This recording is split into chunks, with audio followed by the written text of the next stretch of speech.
ओम गणेभ्यो गणपतिवशवो नमो नमो। व्रातेभ्यो रातपतिवशवो नमो नमो। ग्रीसेभ्यो ग्रीसपतिवशवो नमो नमो। विरूपेभ्यो विश्वरूपे वशवो नमो नमो। ओम गणपतये नमः। इस अयोध्या की नगरी में, सूर्य वंशों की नगरी में, इक्ष्वाकु वंशों की नगरी में, और मेरा बड़ा सौभाग्य है, रामलला जी के कल मुझे दर्शन हुए और ये दर्शन कराने का जो सौभाग्य मुझे मिला है वो साक्षी भार्गव के कारण मिला है। उन्होंने मुझे न्योता दिया कि गुरुदेव आप आएंगे, हमारी ये सनातन यात्रा है। बस सनातन यात्रा सुना नहीं, और अयोध्या में ये सम्मेलन होगा, विद्वजन वहां मिलेंगे, ज्ञान की चर्चा होगी, अपनी अनुभूतियों की अभिव्यक्ति होगी। ये उत्साह मुझे खींच लाया है यहाँ, और वाकई मैं बहुत अपने आप को धन्यभागी मांग रहा हूँ। इसलिए भी मान रहा हूँ कि भगवान विष्णु नर के रूप में आके वो प्रवचन नहीं दे रहे, कैसा आचरण हमारा होना चाहिए वो करके दिखा रहे हैं।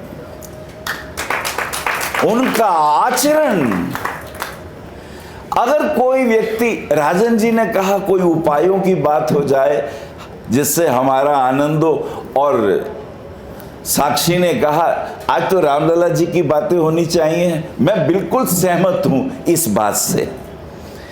उपायों की बात करनी हो, शिक्षाओं की बात करनी हो, ज्ञान की बात करनी हो, विनम्रता की बात करनी हो, गुरु शिष्य के संबंध देखने हो, भाइयों का प्रेम देखना हो, पति पत्नी के बीच में कैसी स्थितियां, जो विकट अवस्थाएं आती हैं उसमें कैसा आचरण करना हो, गुरु शिष्य की बात हो, शत्रु की भी बात हो, तो रामायण से श्रेष्ठ और कोई भी उपदेश नहीं हो सकता।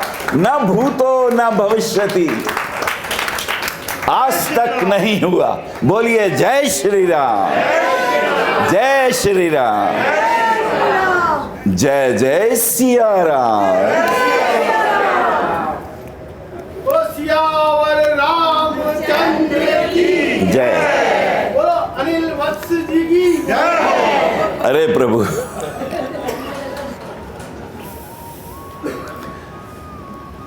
वाल्मीकि जी ने पूछा,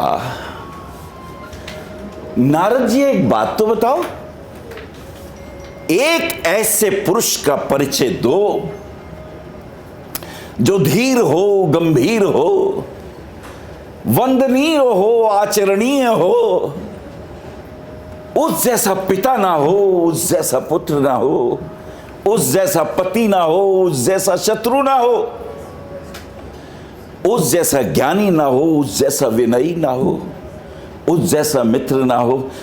है कोई तुम्हारी निगाह में? मुझे बताओ ना।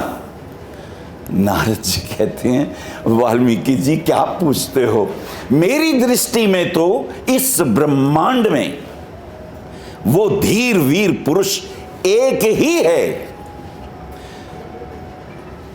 ज्ञान में बृहस्पति के समान है, धैर्य में पृथ्वी जैसा है,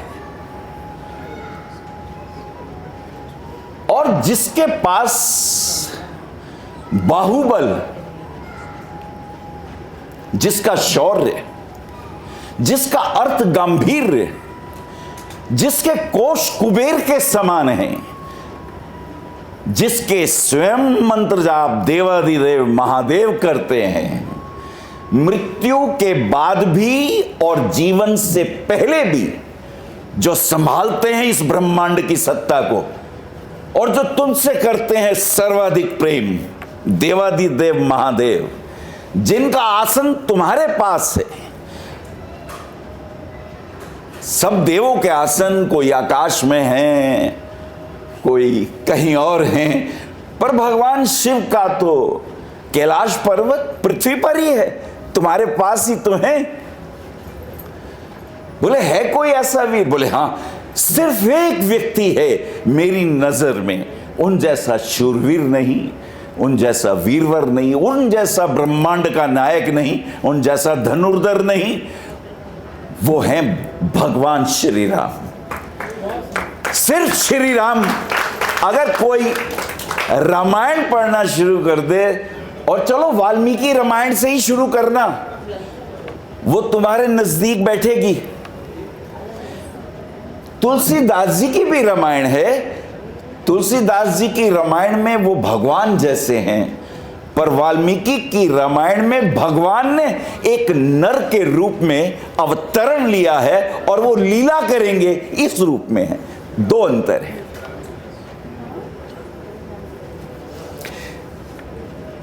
हनुमान जी जब सीता जी के सामने जाते हैं, सीता जी उदास हैं, उन्हें नहीं लगता इस राक्षस की नगरी में कोई मेरा भी पता ले पाएगा।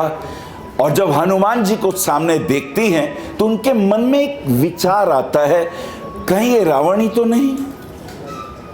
रावण रोज नए नए रूप धारण करके आता है मेरे पास, मुझे लुभाता है, ये कहता है मैं राम का दूत हूं।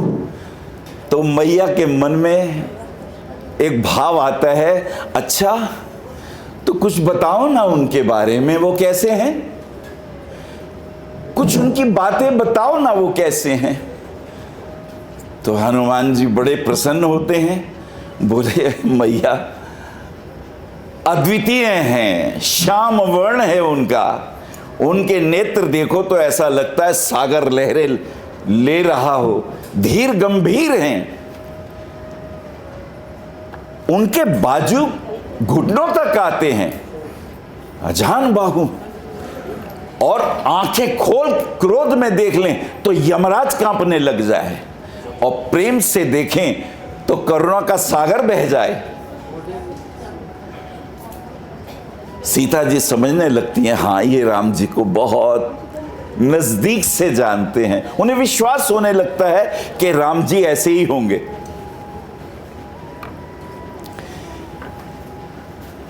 राजन जी ने कहा कुछ ज्योतिष के माध्यम से राम जी को कहो ना, तो चलिए कुछ बातें मैं राम जी की जन्म पत्री के माध्यम से, क्योंकि हमने राम जी को तो देखा नहीं। कल राम लला की मूर्ति देखी और लाखों आत्माओं को नतमस्तक होते देखा। राम जी की मूर्ति के प्रति इतने अहोभाव, तो क्या किया था राम जी ने? राम जी का ऐसा उद्दाम चरित्र जो उन्होंने जी के दिखाया। सिर्फ सुना पिताजी से कि उन्होंने मेरी मैया को वचन दिया है कि भरत जी को राज मिलना चाहिए और राम जी को वन में भेजना चाहिए। बहुत माध्यमों से कभी कभी गुप्त वार्ताएं प्रकट होती हैं।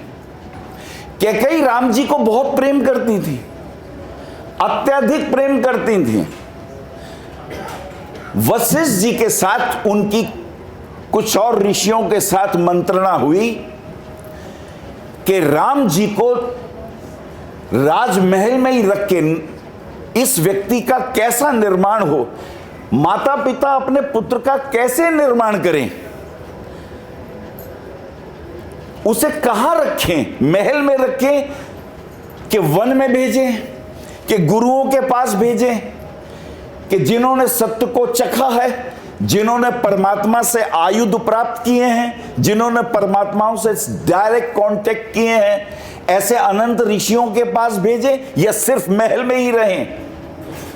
वशिष्ठ जी भी विचार करते हैं, बोले राम को प्रजा वत्सल बनाना है, प्रजा के दुखों को समझें, पशुओं के दुखों को समझें, पक्षियों के दुखों को समझें, प्रकृति को समझें। आज हम अपने थोड़े से फायदे के लिए पेड़ काट देते हैं,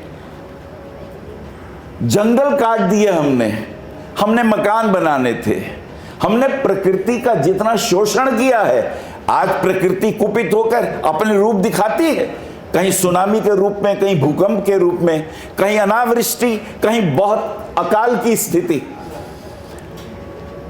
तो पुत्र ऐसा हो जिसको प्रकृति से भी प्रेम हो, क्योंकि प्रकृति जो है पंच तत्वों से, जो हमारा शरीर बना वही प्रकृति से बना, तो इस प्रकृति का पोषण होना चाहिए। राम जी को जंगल भेजने का आयोजन किया गया कि राम जी अगर जंगल जाएंगे, क्योंकि इनका उद्देश्य क्या है, इनका उद्देश्य भगवान विष्णु का जो अवतरण है उसका उद्देश्य क्या है? उसका उद्देश्य है राक्षसों का अंत करना, आतताइयों का विनाश करना। इसीलिए तो उन्होंने अवतरण लिया है। तो अगर वो महल में रहेंगे तो ये जो राक्षस राज, आतंकवाद, ये जो व्यभिचार, ये जो बलात्कार राक्षसी कुल से, दैत्य कुल से, दानवों के कुल से हो रहा है, इस पे अंकुश कैसे लगाएं? कश्यप ऋषि की 3 पत्नियां हैं। अदिति से आदित्य हैं, दिति से दैत्य हैं, दनु से दानव है। वो निरंकुश हैं, वो संस्कारों को नहीं मानते, और अदिति के पुत्र संस्कारों को मानते हैं, क्योंकि उनके गुरु देवगुरु बृहस्पति हैं। आज आपके सामने एक बहुत बड़ा सीक्रेट ओपन करूंगा, और जिसके हम सब शिकार हैं। आचार्य बृहस्पति संस्कारों से, चरित्र से, अध्यात्म से जुड़े हैं, इसलिए वो देवों के गुरु बने। जबकि शुक्राचार्य भी देवताओं के गुरु बनना चाहते थे, परंतु शुक्राचार्य असुरों के, राक्षसों के, दैत्यों के संरक्षक बनाए गए ताकि इनको भी कंट्रोल में किया जाए। लेकिन वो निरंकुश थे, वो आतताई थे, वो अत्याचारी थे, व्यभिचारी थे। शुक्राचार्य चाहते थे मेरी भी वैसी ही अग्रज पूजा हो जैसे देवगुरु बृहस्पति की होती है। लेकिन बृहस्पति को चुन लिया गया, इंद्र ने बृहस्पति को चुना। शुक्राचार्य का ईगो हर्ट हो गया। शुक्राचार्य ने भगवान शिव की अनंत साधना करी, उनके उदर में, पेट में रह के 5000 साल वर्ष और पता नहीं कितनी साधनाएं करी। उन्हें मृत संजीवनी मंत्र की सिद्धि हुई, उन्हें अनंत शक्तियों की प्राप्ति हुई। शक्ति आ जाए तो घमंड आ ही जाता है। शक्ति हो और विनम्रता भी हो, ये तो कोई राम जी से सीखे। पर थोड़ी सी शक्ति आ जाए, और अगर आप संस्कारी ना हो, जैसे रावण की मां कैकसी राक्षस वंश की है, उसका विवाह विशर्वा से होता है जो पुलुस का अंश है, वंश है। राक्षस और ब्राह्मण संस्कृतियों का मिलन है। स्वभावतः रावण में ब्राह्मणों जैसे भी गुण थे और राक्षसों जैसे भी गुण हुए। राक्षसों जैसे गुण जब संस्कार विहीन होते हैं, जब अहंकार, काम, क्रोध, लोभ, मोह और अहंकार जब प्रचंड बढ़ जाता है, शक्ति हो तो आदमी का संतुलन बिगड़ जाता है। यह संतुलन बिगड़े तो रावण पैदा होता है, और जब संतुलन कंट्रोल में हो तो श्री राम पैदा होते हैं। भगवान श्री राम संस्कार युक्त हैं। उनके गुरुदेव वशिष्ठ जी हैं, उनके गुरुदेव विश्वामित्र हैं। राम जी जंगल जाते हैं और सब गुरुओं से मिलते हैं, विनम्रता से शीश झुकाते हैं, सब कुछ पाते हैं। यद्यपि वो स्वयं नारायण हैं, उन्हें कुछ पाना नहीं है, वो सब कुछ प्राप्त है उन्हें, लेकिन हमारे आगे नर रूप में आए हैं, हमारे आगे विनम्र हैं, हमारे आगे बहुत नियमों में बंधे हुए हैं अनंत सागर, लेकिन मर्यादा युक्त हैं। हर जगह मर्यादा की बातें करते हैं। शुक्राचार्य की अहंकार की स्थिति इतनी बढ़ गई कि वो बहुत कुपित रहने लगे। उन्होंने सोचा चलो सब कुछ तो इसको मिल गया, पंचदेव पूजन के भी आचार्य बृहस्पति हो गए, तो पंच तत्वों पे मैं कमांड करूंगा। पंच तत्व जिससे सृष्टि बनती है, पंच तत्व ब्रह्मांड में जहां भी सृष्टि होगी, जहां भी निर्माण होगा, शुक्राचार्य के मन में आया मैं इसको कंट्रोल करूंगा। उन्होंने बलि को कहा त्रिलोक विजयी यज्ञ करो। त्रिलोक विजयी यज्ञ बलि करते हैं और भगवान विष्णु उसके माइंड को रीड कर लेते हैं कि शुक्राचार्य की इच्छा क्या है। वो फौरन एक वामन का रूप धारण करके वहां आते हैं। वामन, अंगुष्ठ मात्र, बस अंगूठे के बराबर। वो हैरान हैं राजा बलि तो उनके सामने ये छोटा सा, ये कौन पुरुष है जो इधर से उधर छलांगे लगा रहा है। वो कहते बस कुछ मांगने आया हूं। वो कहती दे देंगे, यज्ञ संपन्न हो जाने दो। बोले हाँ, पर उसका वचन दे दो, वचन दे दो।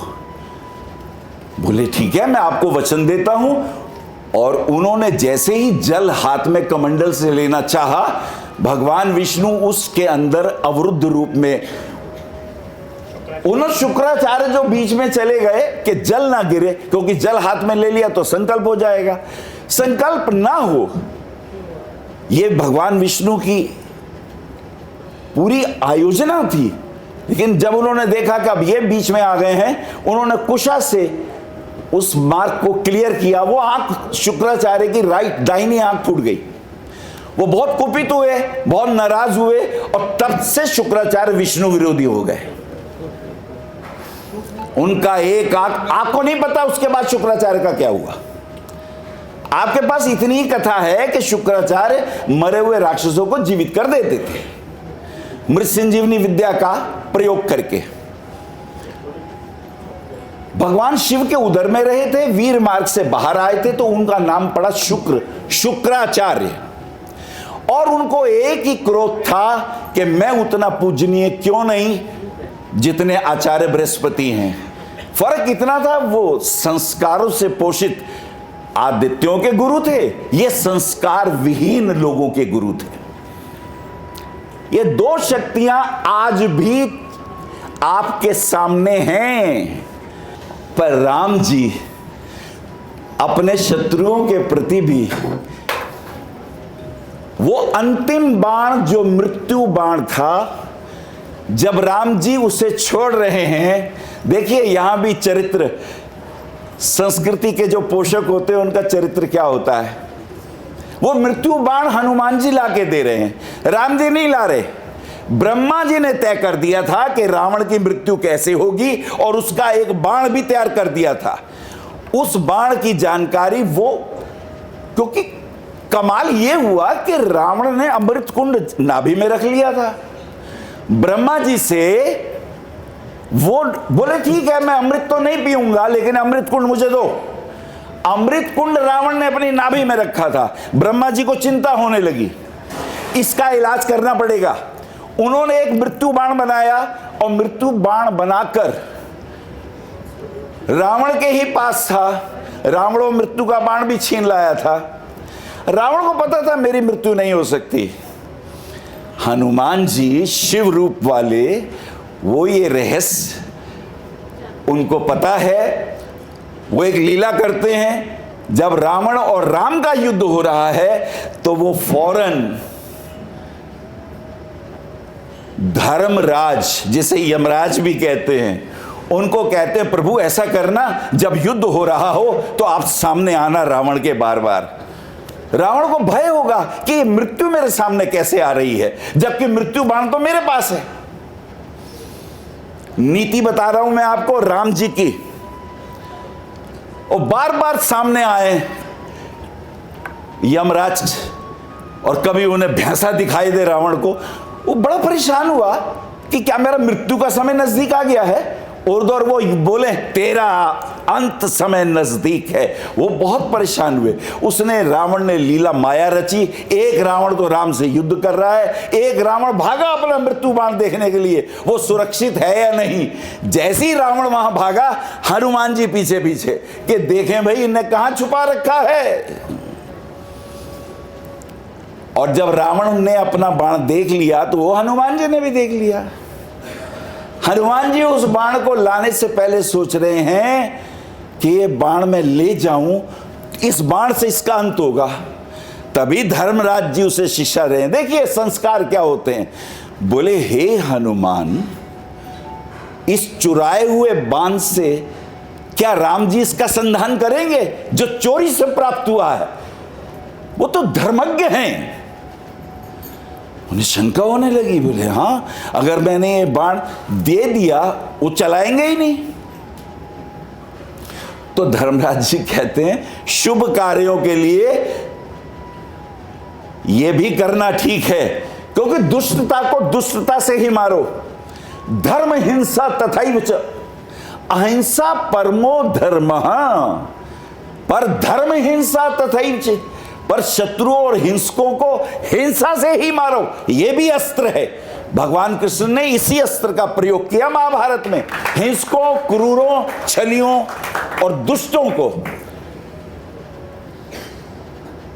अब राम जी के तर्कस में वो बाण डाल दिया गया। बोले इन्हें बताना नहीं है। सारे बाण यूज हुए और आखिर में वो मृत्यु बाण राम जी के हाथ में आ जाता है। रावण देख रहा है, अरे ये तो मेरे जैसा ही बाण लगता है, मृत्यु बाण है, पर इनके पास कैसे हो सकता है? ये तो पॉसिबल नहीं है। ये राम जी तो ऐसा करेंगे ही नहीं। इन्हें कोई दे भी देगा तो ये छुएंगे नहीं। ये तो धर्म के अवतार है। ये चोरी का माल क्यों यूज करेंगे? ये तो देखेंगे भी नहीं उसे, और जो लाएगा उसको भी डांट देंगे।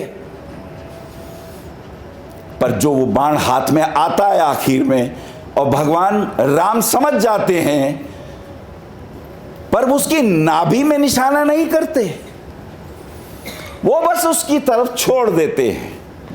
जब बाण उसकी तरफ छूटता है तो धर्मराज जी, देखिए हनुमान जी के बिना काम नहीं बनता। हनुमान जी को कहते हैं हनुमान जी इसकी दिशा तो तुम ही बदलोगे। वो राम जी तो नाभि में भी नहीं मारेंगे। वो बाण चलता है, पर अंत समय में जब बाण रावण के नजदीक आने लगता है तो हनुमान जी बाण की स्पीड से उसके ऊपर चलते हैं और अपने वेग से उसका डायरेक्शन चेंज कर देते हैं। वो नाभि की तरफ जाता है, और जब वो बाण नाभि में गिरता है रावण का अंत हो जाता है। तो राम जी चुराया हुआ बाण भी यूज नहीं करते। उनकी दृष्टि, उनकी सोच सम्यक होती है। हनुमान जी साक्षात शिवांश, शिव के ही एकादश रुद्र हैं। लेकिन राम जी की जन्म पत्री का अलौकिक तेज देखिए। वरदा जी ने बड़ी अच्छी बातें करी। ऊंच और नीच के ग्रहों को कैसे देखा जाता है ये बताया, लेकिन इसका गहनतम रहस्य, उच्च के ग्रह का अर्थ यह है कि पिछले जन्मों में श्रेष्ठ कर्म करके आए हो। गुरु उच्च का है, साधना करी है, गुरुओं का संग लिया है, कुछ ना कुछ पूजा पाठ की है और धर्मज्ञ रहे हो, ये तुम्हें गुरु मिला। अगर कर्क राशि का मिला, अब उसमें और बहुत से भेद हैं, डिग्रियों का भेद है, द्विवेदी जी ने बताया, उसकी अवस्थाएं क्या हैं, ये बहुत बारीकी की बातें हैं।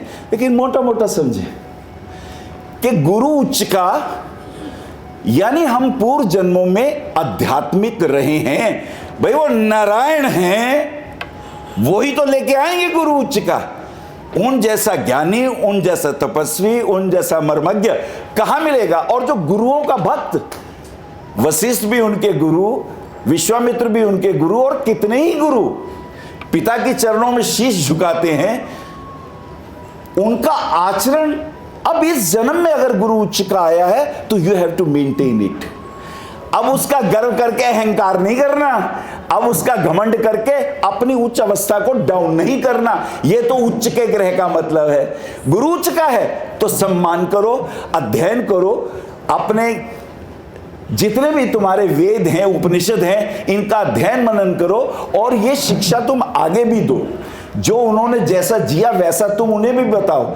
और अगर नीच का है तो इसका अर्थ यह है पूर्व जन्मों में तुमने बहुत ज्यादा अमर्यादित जीवन जिया है, अमर्यादित जीवन जिया है, उसको तुम्हें भगवान ने मौका दिया है, अब मर्यादित कर लो, अब धीरे धीरे आगे बढ़ो। लेकिन तुम्हें करना पड़ेगा, तुम्हें अपनी ऊंचाइयों को हासिल करना पड़ेगा। राम जी भगवान थे या नहीं थे, एक डायलॉग में समझिए, जिनका लगन कर्क है, चंद्रमा उसमें विराजित है, चंद्रमा लगन में है और गुरु साथ में है। देखिए, एक बना पराशर ऋषि का, आप सब जानते हैं, हंस योग। हंस का एक ही गुण होता है, सार सार को गही रहे, थोथा दे उड़ाए, व्यर्थ सब उड़ा देता है और जो सारा है उसे ग्रहण कर लेता है। फिर चंद्रमा भी साथ है, गज केसरी योग, गज केसरी, गज यानी इंद्र जैसी अथाह और कुबेर जैसी अथाह संपदा तुम्हारे पास हो, फिर भी तुम ऐश्वर्यवान बनो। केसरी, केसरी का अर्थ होता है सिंह, शक्ति भी पास हो, धन भी पास हो और अधम्य शक्ति तुम्हारे पास हो, लेकिन तुम्हारे पास संस्कार हो। गुरु का अर्थ संस्कारित रहो, बहुत अहंकार नहीं करना। अब देखिए यहां कमाल शुरू होता है। 7वें भाव में शनि की राशि मकर, वहां उच्च का मंगल है, सेनापति सामने बैठे हैं, गुरुदेव और चंद्रमा लगन में और सामने मंगल उच्च के। कर्क लगन में मंगल राजयोग कारक होता है, वो त्रिकोण और केंद्र का स्वामी है। पराशर राजयोगों में ये बहुत बड़ा राजयोग है, केंद्र और त्रिकोण का स्वामी मंगल 7th हाउस में, और मंगल उच्च का रुचक योग बनता है। यह रुचक योग नरेंद्र भाई मोदी की भी जन्म पत्री में है, हालांकि वहां वृश्चिक लगन है और वृश्चिक लगन में चंद्रमा मंगल के साथ है, चंद्रमा को नीच भंग प्राप्त होता है। मंगल का जो रुचक योग है, अब देखिए, जैसे व्यर्थ की बकवास को कौन देखे, वो अपने सतमार्गों के ऊपर आगे बढ़ते ही गए, बढ़ते ही गए। राम जी का मंदिर आपको सौंप दिया, जो 700 सालों से राम जी टेंट में थे, उनको भव्य आलीशान महल प्रदान किया। अपने कर्मों से नरेंद्र भाई मोदी ने राम जी को अपने स्थान पे लेके। अब लोग इसमें बहुत सी बातें करते हैं, राजनीति है, वोट चाहिए। अरे भाई, तुम भी कर लेते ना ये राजनीति, तुमने क्यों नहीं करी? तुम हमें डिवाइड कर रहे थे, तुम हमें मूर्ख बना रहे थे। ये आदमी वही कर रहा है जो राम जी कर रहे थे। साधारण सा व्यक्ति आपको कहां से कहां ले गया। और राजन जी से सहमत हूं, आने दो गुरु उच्च का कर्क राशि में, ये देश विश्व गुरु की ऊंचाइयों पे पहुंचा हुआ होगा। अब देखिए, मंगल उच्च का शनि की राशि में, और फिर शनि भी उच्च के तुला की राशि में, 4th भाव में। कमाल नहीं देख रहे? 7th भाव में मंगल उच्च के जिस राशि में, उस राशि का स्वामी पुनः उच्च का 4th भाव में, और शनि जिस राशि में उच्च के हैं तुला के, वो भी उच्च का 9वें भाव में शुक्र। यानी कमाल हो गया। कारक योग बोलते हैं इसे। ये कारक कमाल के हैं। एक चर कारक होते हैं कि स्थिर कारक होते हैं, मैं उनकी बात नहीं कर रहा। चंद्रमा से केंद्र में अगर ग्रह आ जाएं तो गरीब भी अमीर हो जाता है, उसमें एक भी मूल त्रिकोण में आ जाए लाखों पति हो जाता है, उसमें एक भी उच्च का आ जाए करोड़ों पति हो जाता है, और जिसके चारों ही उच्च के हों वो स्वयं नारायण नर का रूप धारण करके राम जी के साथ हमारे सामने आते हैं। मेरी बातों को इतने प्रेम से सुना, आपके धैर्य की प्रशंसा करता हूं, और साक्षी भार्गव और राजन जी और उनकी पूरी टीम को बधाई देता हूं। इसी प्रकार आयोजन करते रहें, मैं आपके साथ हूं। जब भी मुझे बुलाओगे मैं आऊंगा, और आप जो जो कहेंगे सनातन यात्रा में धर्म ध्वज लेके मैं आपके साथ खड़ा रहूंगा। जय श्री राम। मेरे प्रणाम स्वीकार करें। जय श्री राम। जय हो जय हो। आप आचार्य श्री अनिल वत्स जी के आध्यात्मिक प्रवचन, ध्यान व ज्योतिष संबंधी मासिक राशिफल फेसबुक, यूट्यूब, www.astroanilvats.com पर भी देख सकते हैं। For appointment, भविष्य कथन, Monday to Saturday, 11 a.m. to 6 p.m. BE 279, Street number 6, Harinagar, New Delhi 110064.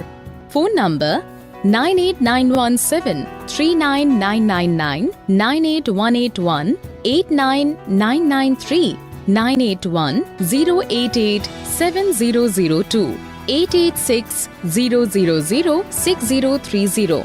Website www.bhavishyakathan.com. Acharya Anil Vats @gmail.com.